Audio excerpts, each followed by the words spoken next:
I was very attracted to the idea of reading from my earliest years. I wanted desperately to be able to read and consume information. My first novel I wrote when I was 15, so I started very early. Everything about writing is strange and unpredictable. There are no confines. Sleep is just a necessary evil. It's something to be got through before the next bout of writing. Look at what has happened in the history of man. Grab hold of part of it and tell it as no one else has. That's a beautiful thing. My father had about 35,000 books in his home. That was stimulating for me to start reading and to start writing as well. When I was 7, I started this book and I loved it.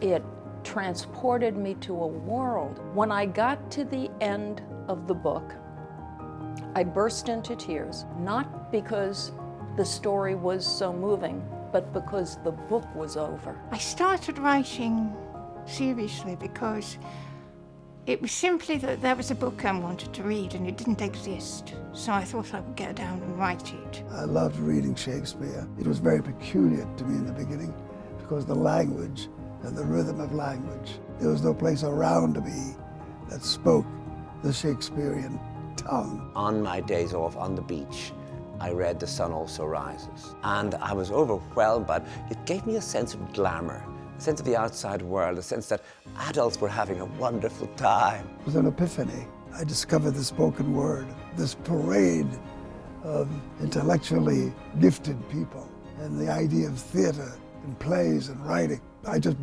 busted wide open. For me, a book usually has its origins a long, long time before I begin to write. I'm talking about 10, 20 years before I actually bring that to the paper, because the idea may come, but you're not ready to write it yet.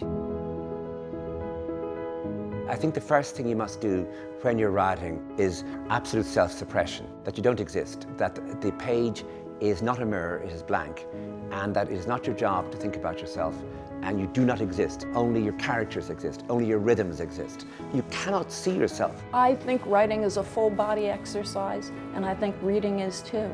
You are putting your brain and your spirit and kind of your psyche and your soul into your work. I'm uneasy about the word storytelling. I prefer to call myself, I know it's a grandiose term, a literary novelist. And listen to the actors speak and the dialogue with the director and where they went.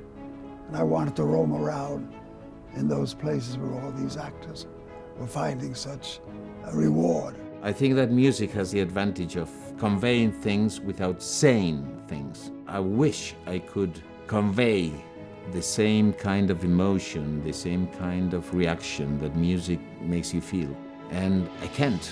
I can't because words have meaning. I'm fascinated by the research, by the challenge of handling industrial quantities of factual material and sliding it gracefully into the form of fiction. It is always better than anything you could think up. I firmly believe that. This is not a form of pleasure or relaxation. It's not leisure time. I know what leisure is. You know, leisure is swimming in the Mediterranean in June.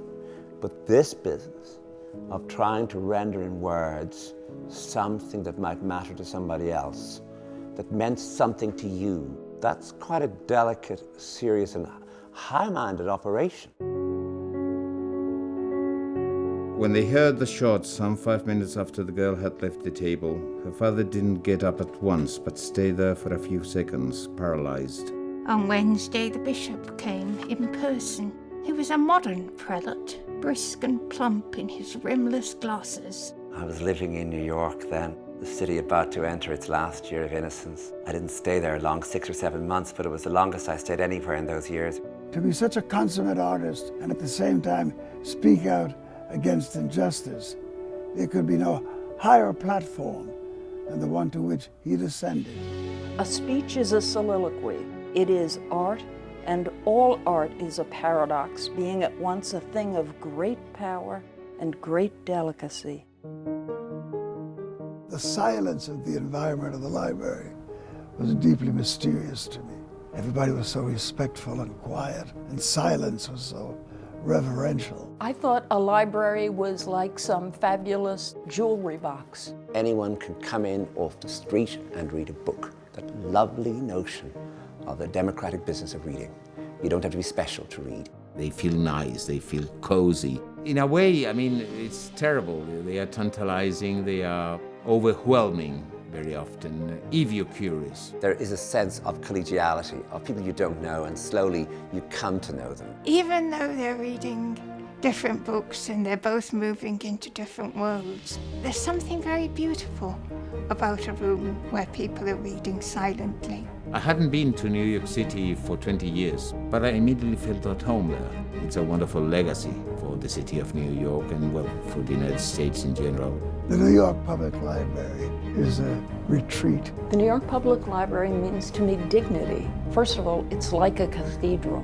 Architecturally, it actually celebrates and elevates the idea of literature, of books, of learning. We all think of the glories of that building with lions standing proud. It's everything that speaks of possibility.